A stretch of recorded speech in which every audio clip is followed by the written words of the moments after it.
Hello everyone and welcome to Wervan's World and welcome to my 5 tips for new players of Project Aura. Project Aura is a very interesting game, but it has a lot of intricacies that make the game a bit complicated as well. So I thought I would put together this video in order to help new players out. So let's get started. Tip number 1, be sure to use templates to your advantage because they can really help you optimize the space that you're using. For example, let's say I want to make a botanic garden. So here is one. And I would like to build it here. But as you can see, it doesn't fit anywhere, which is a bit annoying because I can see that there's plenty of space, it's just not arranged in the right way. So what can you do about it? Well, you can rearrange it here. So you can drag this window around with your right mouse button and zoom in and out with the scroll mouse. And then you can click on one of these buildings. If you can't click on them, then just click on and off once so that it unlocks, because sometimes it's a bit bugged. But now if I left click on this seed recovery here, then it's gone. So now I just have to find the seed recovery again, seed recovery here, and I can put it somewhere else. For example, I could put it here. Now if I turn this one off, I can drag it here. There we go. And suddenly the entire thing fits. So that's very nice. So you can really use these templates in order to optimize space. For example, here with this seaweed farm, I could also have put these towers here, for example, in order to optimize the space possibly even more. So be sure to use these templates because they really help a lot. Related to this point, you can also increase efficiency of space use by basically increasing the efficiency of your buildings by also using templates. So let's say I have a recycling plant, and the recycling plant consists of the recycling plant itself, the maintenance building, and the portal. Let's say I want to have 2 recycling plants. I could build 2 of these, but then that means I'm using also space for 2 portals and 2 maintenance units. What you can do is basically add another recycling plant to this.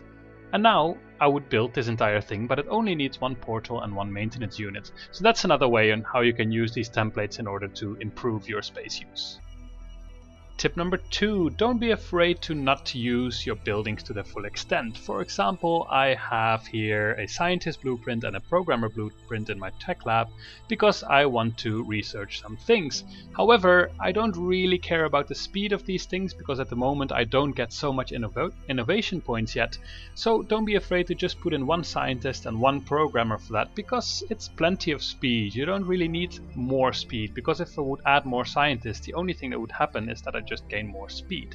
But I have to feed these scientists, I have to keep them happy, so in the end it might cost me more than I'm actually willing to pay for them. So basically, by running this at only at a quarter efficiency, I basically make sure that I don't spend unnecessary resources. Tip number 3, be sure to know how blueprints work. So let's say I want to make a new building, let's say a botanic garden, and it also has a seed recovery, as you can see here.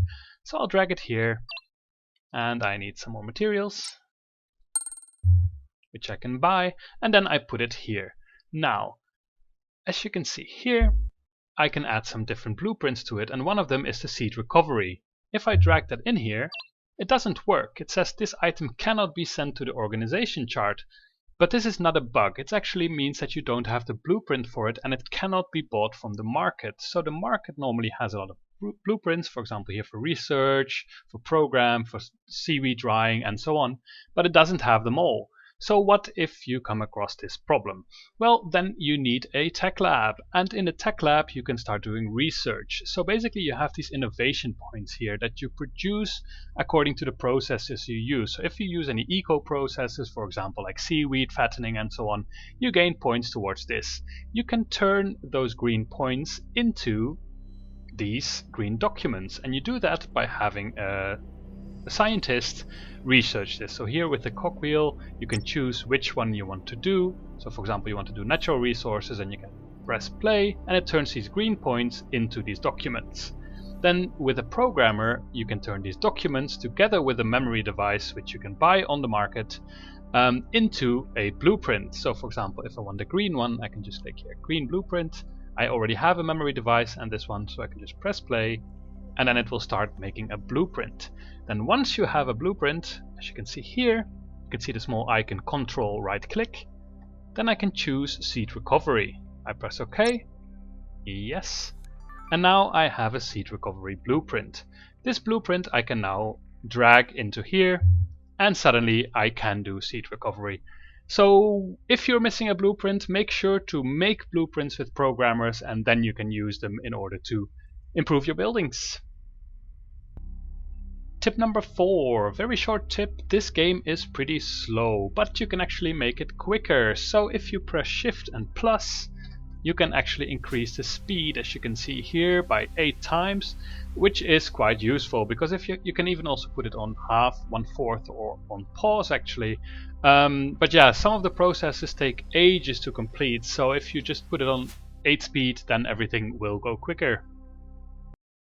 Tip number 5, be aware that you can fire your personnel in order to preserve resources, but also take some precautions while doing so. For example, here, let's say I don't want this building anymore, so I just recycle it. But that means that now 3 people are out of a job. This is a problem because they quickly lose morale, so if they're not active, they get a morale penalty, but I'm still spending a lot of resources on them. So basically I could just fire them and get rid of them by doing this, and now I don't spend anything on them anymore, which is nice.